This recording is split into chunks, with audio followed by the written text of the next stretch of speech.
Okay, the recording has started. Welcome again.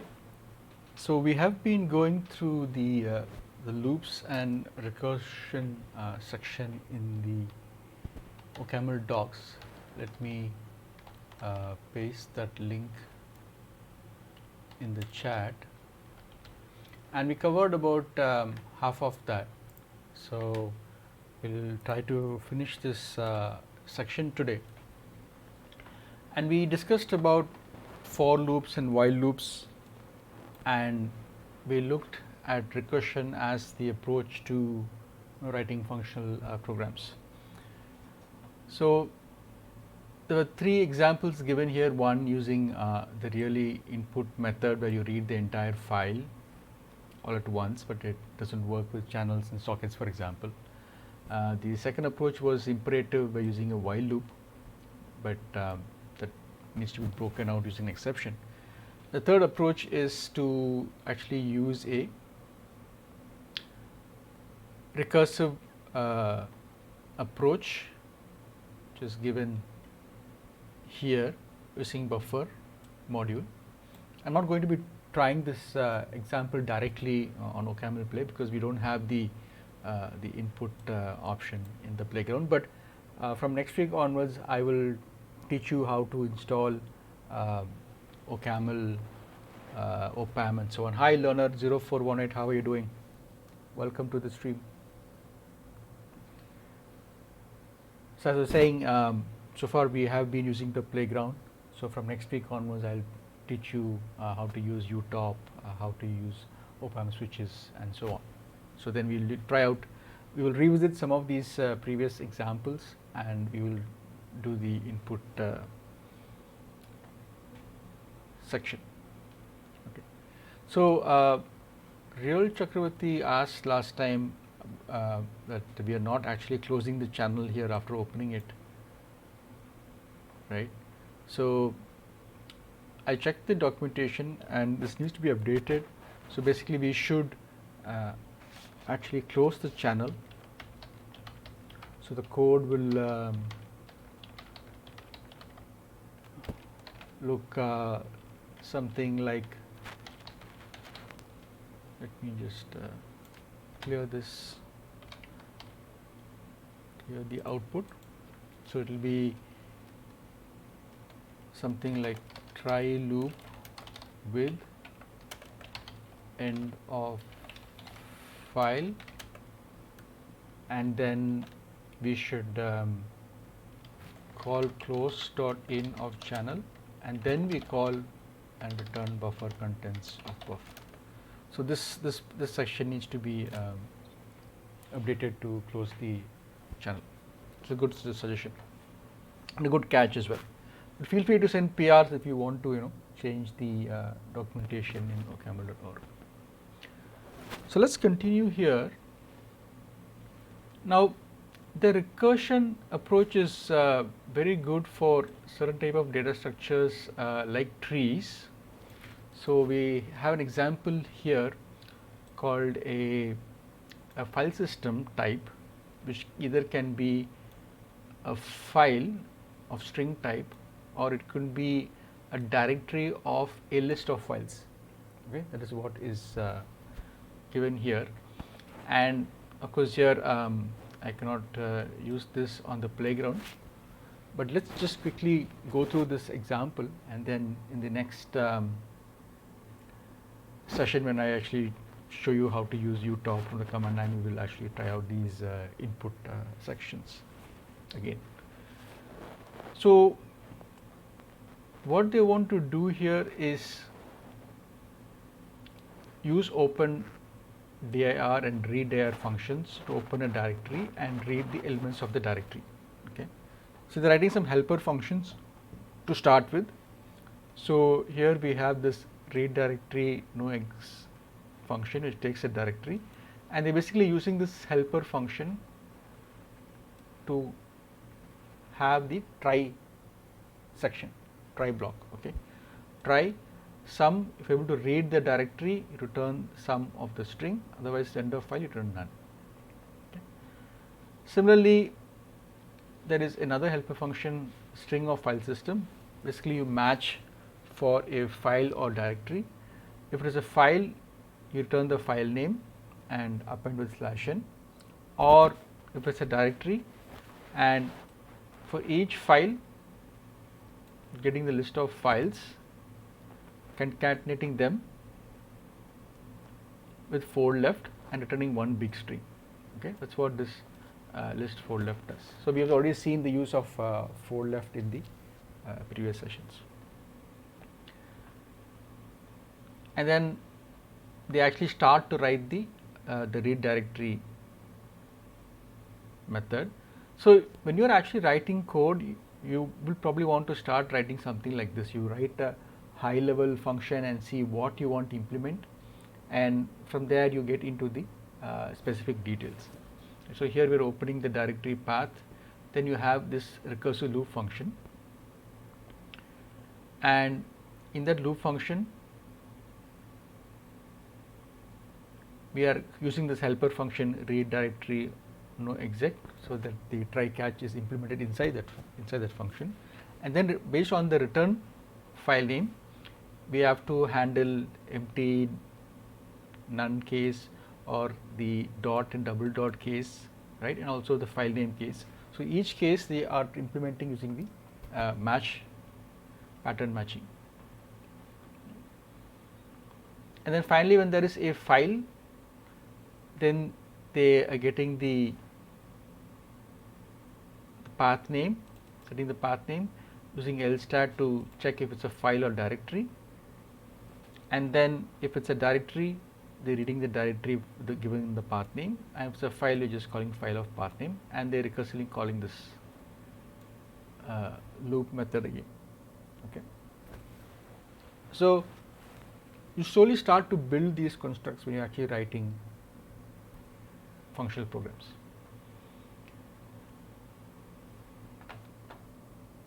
So the key takeaway here is that start to build with simpler constructs and then you write functions, and if need be you can break the bigger function into smaller helper functions. It's easy to read as well, and you will see these patterns often in these recursive functions. You have a base case and a recursive case. So when you studied induction, mathematical induction, right, in school, you always have these base and recursive cases, and the earlier range function also follows into this pattern, right. You have a base case and then you have the recursive case. So it's the same thing that is being followed in the implementation. Right, now let's move on to another example of finding a maximum element in a list, right. So what are the different cases we need to consider? We could consider an empty list, okay, or we can have in a list with a single element, right, or you can have a list with multiple duplicate values. So we have to address all of these cases here, right. So again we are going to use pattern matching for this. So let's try this out in the playground. So we have a recursive list underscore max, which takes a list, and then I'm going to match the list with, if it's empty, I'm just going to fail with this message called on empty list, right. If it's a single element, I just return the single element because that's the maximum value in that list, and then if there's a head and a tail or remainder, I am going to call maximum of x and the list max of the tail of the list, right. Let's run this, make sure the definition is fine. Okay, now let's try it on the different use cases. So if I just do list max of, let's do the empty list first. So it throws the exception, failure list max colon empty list. Okay, that is fine. Let's try it on with duplicate elements. Okay, so that's 4 is the maximum integer in the list, so that is fine. What about descending order? If I do 5, 4, 3, 2, 1. So and again the maximum value is 5, so that also works. What if the element is the last element in the list? So we are checking for boundary cases, so this also works fine. Okay, so you can actually, like, if you want, you can formally verify that list underscore max actually does what it is supposed to do, right? So there are two formal verification tools available, and Coq is one tool which can also generate OCaml code. So you write and prove programs in Coq, and then you can actually extract OCaml code. Let me show you. This is the Coq proof assistant. So you actually can use this even in a browser. You can try this. You can install it on your system as well, and you can write code, you can do proofs, and show that whatever program you're writing is actually correct. This is the added advantage of using OCaml and Coq. Right. Let's continue. So this is fine. Now we have seen the range function before, right? So let's do a recursive range function here.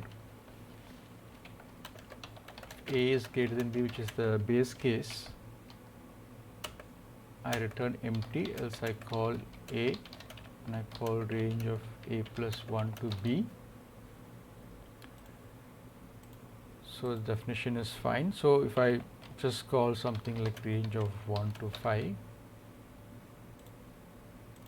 it returns a list with 1, 2, 3, 4, 5. That's the range of numbers between the 1 and 5. Okay. Now we could slightly rewrite this, right?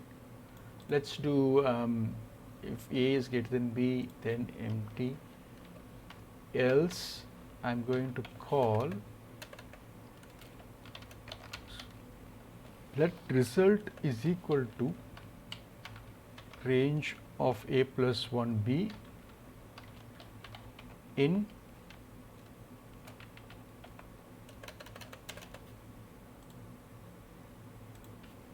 A colon result.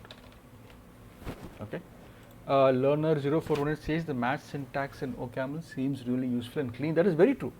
I mean, once you start reading a lot of OCaml code, right, it's very simple language. It's still elegant, it's efficient, it's nice to maintain, read, and you really love enjoying writing OCaml code. So, and it's very close to math, right? And like you write a given statement, then you say what you want to prove, and then you write the body of the function to say what you want to implement, and then it's done, right? Good. So let's run this implementation. Now if I give a bigger value for range here, right? So list dot length of range of 1 to 10. If I run this, it returns the length of the list is the 10 elements, so returns 10. But if I give a bigger number, let's say, right, it's 10 lakh. So what happens? The stack overflow happens, because it's trying to keep on appending element to the list, and then the stack overflows, right? So to avoid this, what we can do is, most recursive functions we will do tail recursive, where you just have some kind of an you call the recursive function by storing the value. So range here is not tail recursive, so we can't do that. So instead, the approach taken is to use an accumulator. So we have seen the fold left and fold right, which use an accumulator. So we can write a similar implementation using the accum value, right. So let's try that.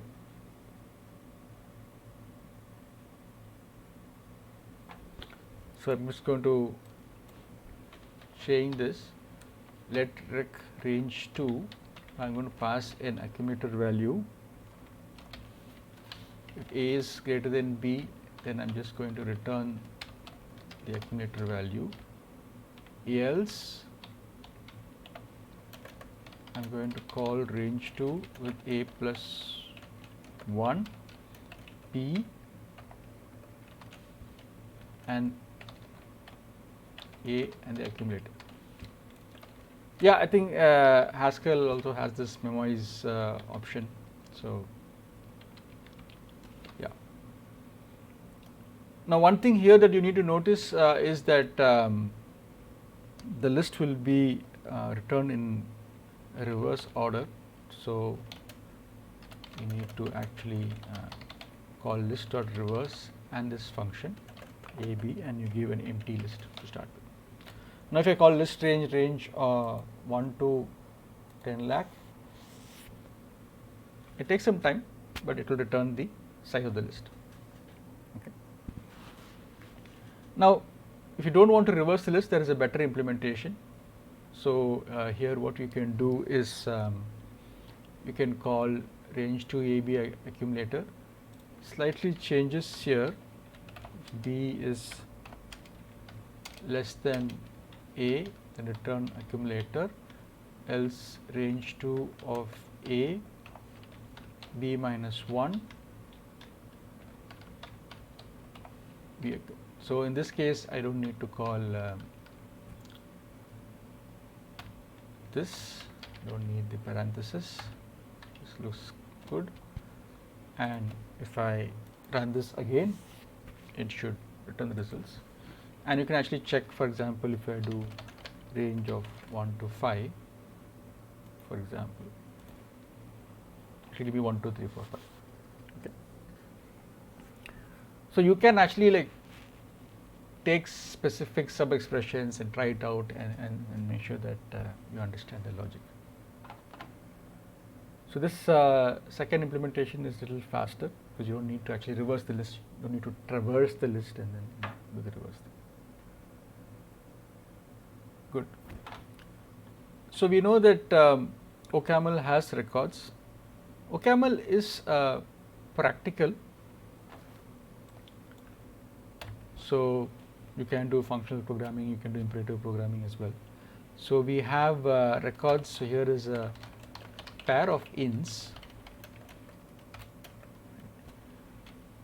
So I have A is an int, B is an int.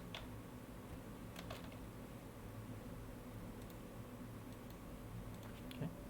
Now I can have a pair of ints whose values are A is equal to 3, B is equal to 5, also good, and then I can say A is equal to 3. Now this will throw an error saying I don't have a value for B. Okay. So this expression is generally a constant and it's immutable. But you can mutate in OCaml on records. So here is an example. Let's say type name is name, which is a string. You have to use the mutable keyword and say access count as int. Let's say that you have a field a list of fields where you want to know how many times a user has logged in to a website, and you want to keep a count of the logins, for example. So then you can use something like access count, and it's a mutable thing. And let's try to use this using a print name function. So I just print the name is, I call name.name, and then name.access count. I'm just updating it using this redirection here, right? Less than hyphen. Let's check that syntax is good. Okay.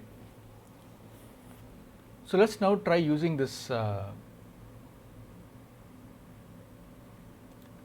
So I say let n is, say, name is equal to Richard Jones and initial access count is equal to 0.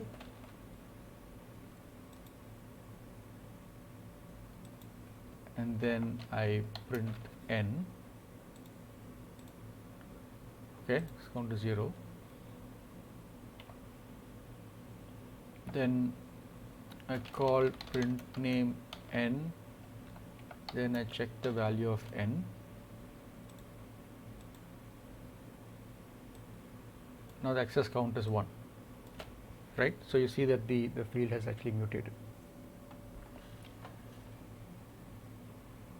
Now you only can change fields where you have explicitly stated the field as mutable. So I cannot change the name, for example, say n.name is something like John Smith. This will throw an error saying the record field is not mutable.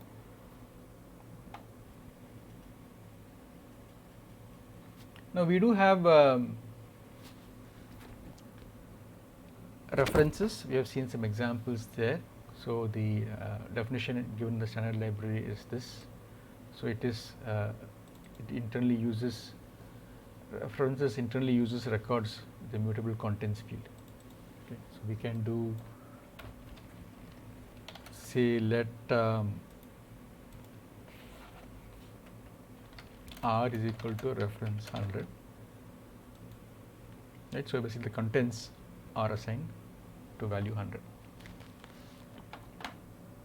Now in OCaml, lists are implemented using linked list, and they can be slow in certain operations like trying to find the nth element or random access.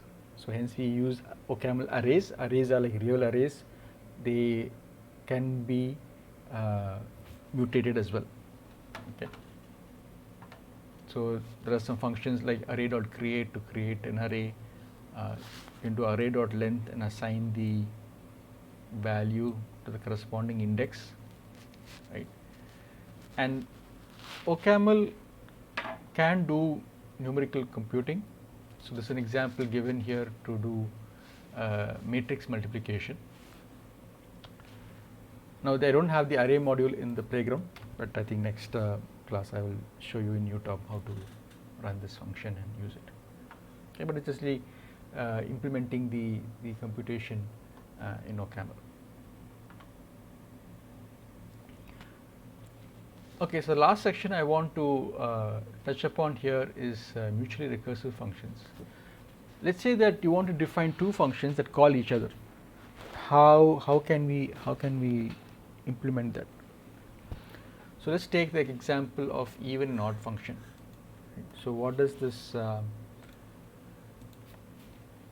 even function do? Let recursive even, tell me if the number is even or not. So you do a match n with, if it is 0, I return true, or for some value x, I check odd of x minus 1. Okay. Now if I run this, it throws an error saying unbound value odd. I don't know about odd. So let's write the odd function. Let record odd n is equal to match n with similar logic, right? If it is 0, I return false. If it is some x, I check for even of x minus 1. Let me clear this and run this, and again it says unbound value even, right? So unlike in C, for example, where you can sort of do function declarations, right? You can't do like that in OCaml, like it doesn't have forward prototype support. So there's a special syntax that you need to use to define such mutually recursive functions. So what I would do here is call and odd n, and that's it. You put a single definition. I remove this double semicolon there. Now we have both even odd function. Now I can test this, say even of 4, I can do odd of 5.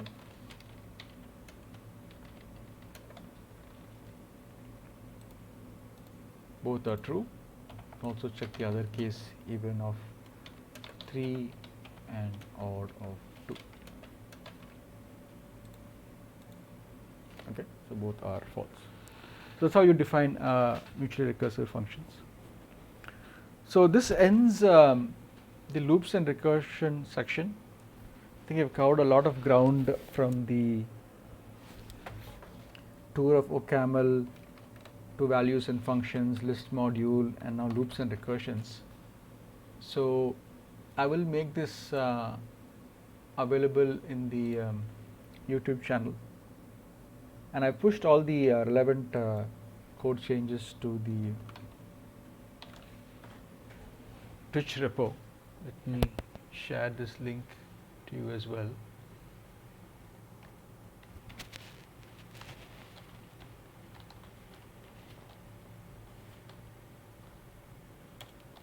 Please feel free to try this out, and next session we will try to install OPAM, install UTOP, and we will try to go through some of the readline functions that we couldn't use it in the playground. Also the array methods, we can try it out on UTOP. Right. So with that, let me stop the recording.